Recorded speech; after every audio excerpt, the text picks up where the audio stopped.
If you're working along on a cabled item and you want a cable to appear out of nowhere, you're probably going to be doing it on a reverse stockinette stitch background, which will mean that you've got purl stitches on the right side and knit stitches on the wrong side.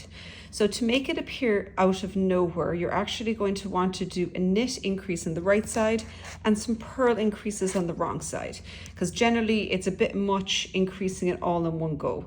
Now I do have another video for an odd number of increases that you can do all in once, but for an even number, here is another technique you can use.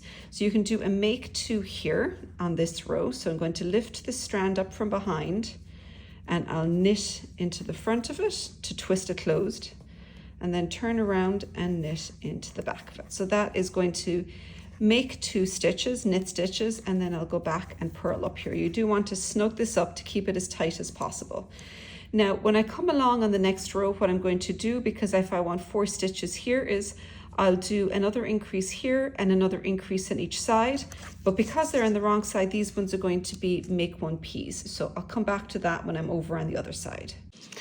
Now, when I'm on the wrong side, I've come along to where I had done those 2 increases in the right side row. So because it's reverse, these are knit and these 2 are purl. So we want this to be a purl increase. So I'm just going to do a make one purl. It's going to come in behind here, lift the strand up between them and purl into the front of that strand. I'll purl these 2 stitches, 1, 2, and then I'm going to wriggle down here and see if I can find this strand that came up here. So pull this strand up again and come and purl into the strand I picked up, and then you're back to the knit stitches. So what that's going to do is it's going to add 4 extra stitches in along here. You can sometimes, particularly when you've got a larger yarn like this, get a gap towards the bottom here.